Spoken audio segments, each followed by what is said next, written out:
2026 എത്തുമ്പോഴേക്കും മാർക്കറ്റിംഗ് ലോകം നമ്മൾ ഇന്ന് കാണുന്നത് പോലെ ആയിരിക്കില്ല.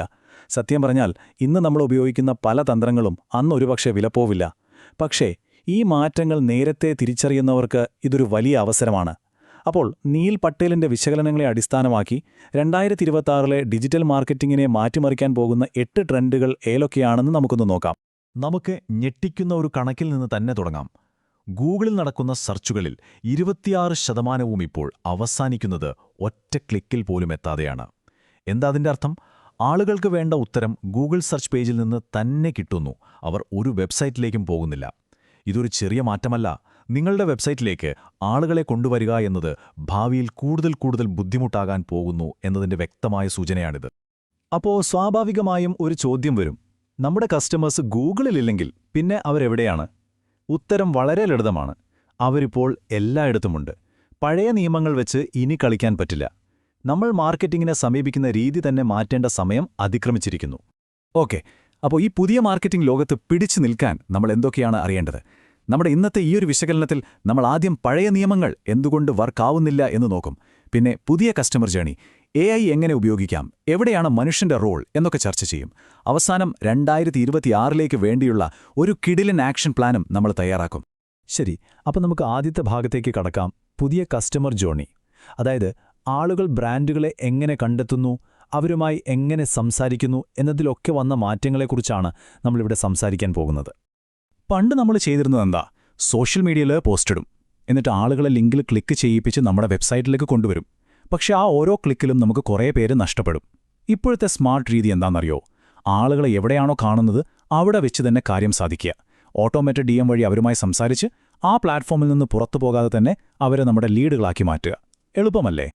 സെർച്ച് എന്ന് കേൾക്കുമ്പോൾ ഇപ്പോഴും ഗൂഗിൾ മാത്രമാണോ നിങ്ങളുടെ മനസ്സിലേക്ക് വരുന്നത്? എങ്കിൽ ഈ കണക്കുകളൊന്ന് നോക്കൂ. ഇൻസ്റ്റഗ്രാമിൽ മാത്രം ഒരു ദിവസം 6.5 ബില്യൺ സെർച്ചുകൾ നടക്കുന്നുണ്ട്. യൂട്യൂബിൽ 3 ബില്യണിലധികം. ടിക്ടോക്ക് ആളുകൾ സാധനങ്ങൾ വാങ്ങാൻ വേണ്ടി സെർച്ച് ചെയ്യുന്ന ഒരിടമായി മാറിക്കഴിഞ്ഞു. ChatGPTയിലാണെങ്കിൽ ആളുകൾ വിവരങ്ങൾ കണ്ടെത്തുന്നു. ചുരുക്കി പറഞ്ഞാൽ സെർച്ച് ഇപ്പോൾ ഒരു സ്ഥലത്ത് ഒതുങ്ങി നിൽക്കുന്നില്ല, അതെല്ലായിടത്തും നടക്കുന്നു. അപ്പം നമ്മൾ എന്തു ചെയ്യണം? SEO, അതായത് സെർച്ച് എഞ്ചിൻ ഒപ്റ്റിമൈസേഷൻ എന്ന വാക്ക് മറന്നേക്കൂ. ഇനി നമ്മൾ ചിന്തിക്കേണ്ടത് സെർച്ച് എവരിവെയർ ഒപ്റ്റിമൈസേഷനെക്കുറിച്ചാണ്. നമ്മുടെ കണ്ടന്റ് ഗൂഗിളിന് വേണ്ടി മാത്രമല്ല, ഇൻസ്റ്റഗ്രാമിലും യൂട്യൂബിലും ടിക്ടോക്കിലുമൊക്കെ ആളുകൾക്ക് കണ്ടെത്താൻ പറ്റുന്ന രീതിയിൽ തയ്യാറാക്കണം. ഓരോ പ്ലാറ്റ്ഫോമിനും വേണ്ടതെന്താണോ അതനുസരിച്ച് മാറ്റങ്ങൾ വരുത്തണം. ഇനി നമ്മൾ കയറാൻ പോകുന്നത് ഈ കാലഘട്ടത്തിലെ ഏറ്റവും വലിയ കളിക്കാരൻ്റെ അടുത്തേക്കാണ്. അതെ, ആർട്ടിഫിഷ്യൽ ഇന്റലിജൻസ്.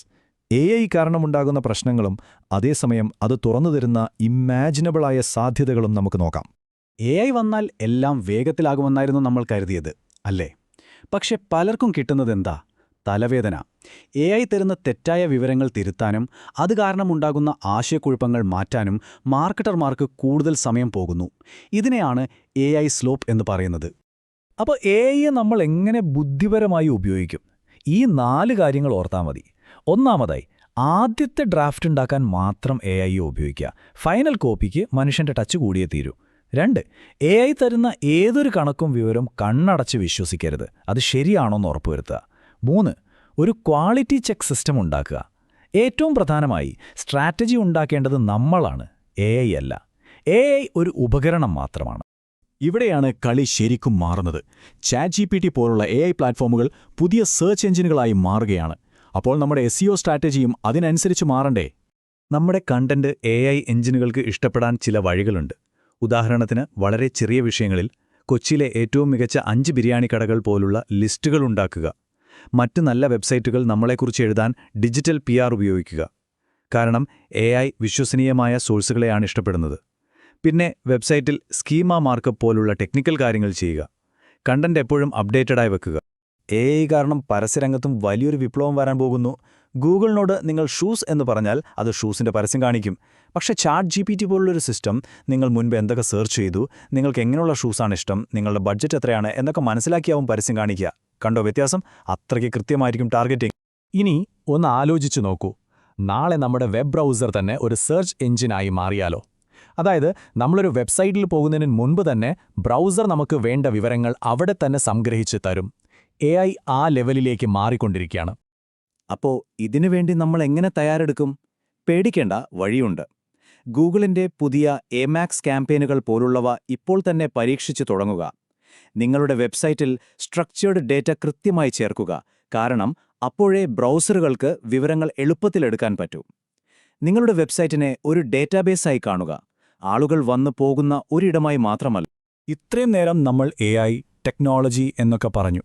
പക്ഷേ ഈ AI ലോകത്ത് നമുക്ക് മാത്രം ചെയ്യാൻ പറ്റുന്ന ചില കാര്യങ്ങളുണ്ട്. ആധികാരികതയും മനുഷ്യർ തമ്മിലുള്ള ബന്ധവുമാണ് നമ്മുടെ ഏറ്റവും വലിയ ശക്തി. ഇവിടെ ഒരു വലിയ അവസരം ഒളിഞ്ഞുകിടപ്പുണ്ട്. ആളുകൾക്ക് ലൈവ് വീഡിയോ കാണാൻ ഭയങ്കര ഇഷ്ടമാണ്. യൂട്യൂബിൽ ഏകദേശം 30% ആളുകൾ ആഴ്ചയിലൊരു ലൈവെങ്കിലും കാണുന്നുണ്ട്. പക്ഷേ ബ്രാൻഡുകളോ? വളരെ കുറച്ചുപേർ മാത്രമേ ലൈവ് വീഡിയോ ചെയ്യുന്നുള്ളൂ. ഈ ഗ്യാപ്പാണ് നമ്മൾ മുതലെടുക്കേണ്ടത്. പ്രേക്ഷകരുമായി നേരിട്ട് സംസാരിക്കാൻ ഇതിലും നല്ലൊരു വഴിയുണ്ടോ? ലൈവ് വീഡിയോ തുടങ്ങാൻ വലിയ പണിയൊന്നുമില്ല, വളരെ സിമ്പിളാണ്. ആഴ്ചയിൽ ഒരൊറ്റ തവണ ലൈവിൽ വന്ന് നിങ്ങളുടെ പ്രേക്ഷകരുടെ ചോദ്യങ്ങൾക്ക് ഉത്തരം നൽകുക. യൂട്യൂബൊക്കെ ആ ലൈവിൽ നിന്ന് നല്ല ക്ലിപ്പുകൾ ഓട്ടോമാറ്റിക്കായി കട്ട് ചെയ്തു തരും. അതിലെ ഏറ്റവും നല്ല ഭാഗങ്ങൾ നിങ്ങൾക്ക് ഷോർട്സും റീൽസുമൊക്കെ ആക്കി മാറ്റാം. ഒരൊറ്റ ലൈവ്, ഒരുപാട് കണ്ടന്റ്. ഇതാണ് AI-യുടെ മറ്റൊരു മാജിക്.